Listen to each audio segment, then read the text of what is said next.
You won't believe the prices you can get these clubs for in 2025, mainly because they don't have as much hype as other brands in their particular categories, which means I want to build a full bag of my top underrated picks for 2025 that you could use to upgrade your bag, as some of these are just exceptional value. Now, a few ground rules for this list, and excuse the hat, it's quite chilly in the studio first thing in the morning.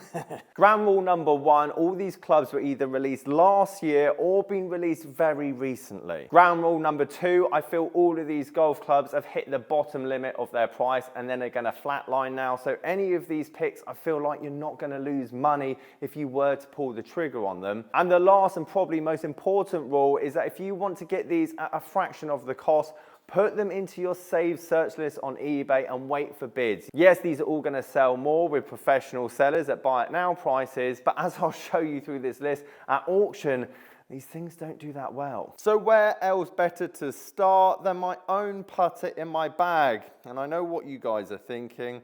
Simon, aren't you sponsored by Vice? And as of last year, that was true. Not to say that I won't be working with Vice in the future, I just don't have monthly contract agreements with them. So with that being said, I'm not sponsored by Vice anymore. And to be honest, I was scratching my head what putter I should recommend for this bag build, and this one just came out on top. Now, the reason this never got reviewed on my channel is the price tag is pretty premium. Therefore, I just didn't feel like it fitted my channel, considering the majority of the time I'm telling you guys to build a bag for £600 and 50% of that value would have gone into this. That being said, this is one of the best putters I've used ever, particularly the weight behind it. I have never felt a heavier putter in my life. And as someone that doesn't get much putting practice nowadays, that suits my eye and feel, hence why I never really got on with their bladed version. And I'm excited to see what they do in the equipment space going forward. However, what I was waiting for,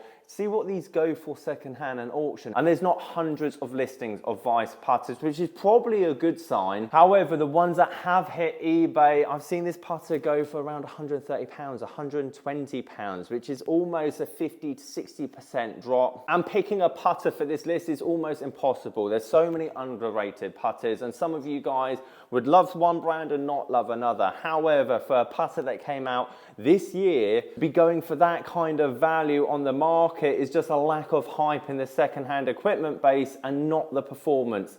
As I said, I don't think this thing's going to be coming out of the bag anytime soon. Now, a lot of you probably are thinking, oh, are you going down the Cleveland route for your wedge spot, underrated, X, Y, and Z? But actually, Cleveland RTX wedges, the 6s, the previous versions, are holding their price very well. Maybe we've seen the day of underrated cheap Cleveland wedges and people actually understanding how good they are. So I put my thinking cap on and I thought, what brand does incredibly well in the iron department, but really bad in the wedge department in terms of secondhand value, not performance, just people don't necessarily want them. And that brand is indeed Mizuno. Sadly, I haven't got the T24 wedges here or even the T22, which I'm probably going to promote more. But I'll show you a couple of images of them and also the prices that they're going for secondhand. Bearing in mind, these are £130 wedges when they originally come out. And yes, you could get lucky with the T24 wedges, auction, put it on your save watch list.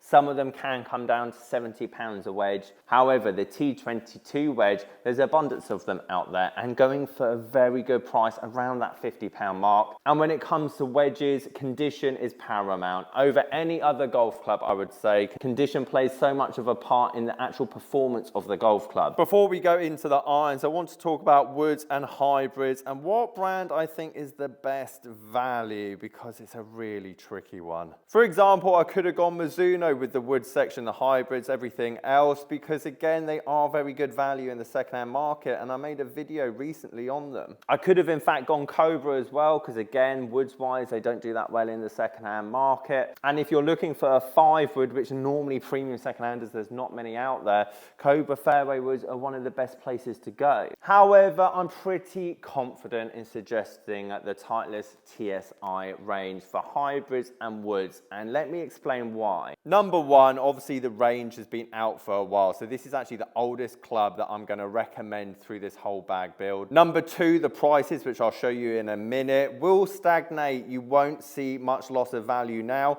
that they've come down to this particular mark. And number three, unlike potentially the Cobra and obviously the Mizuno suggestions that you could probably find cheaper, like for like, is that there's an abundance of Titleist TSI equipment on the market. Therefore, you'll be able to find it. And also at auction, not many people are going to be that interested in grabbing it right away. And lastly, when it comes to their fairways and hybrids, they're one of the most versatile in terms of they make so many head types. I've got the TSI 1 hybrid here, you've got the TS2 hybrid, the TSI 3 hybrid, multiple different shaft options, value for money around the £800 to £100 for a fairway wood, or let's say £70 to £90 for a hybrid. Can't see you losing value. You're using a big name brand, and there's multiple options and combinations for all of you to choose from.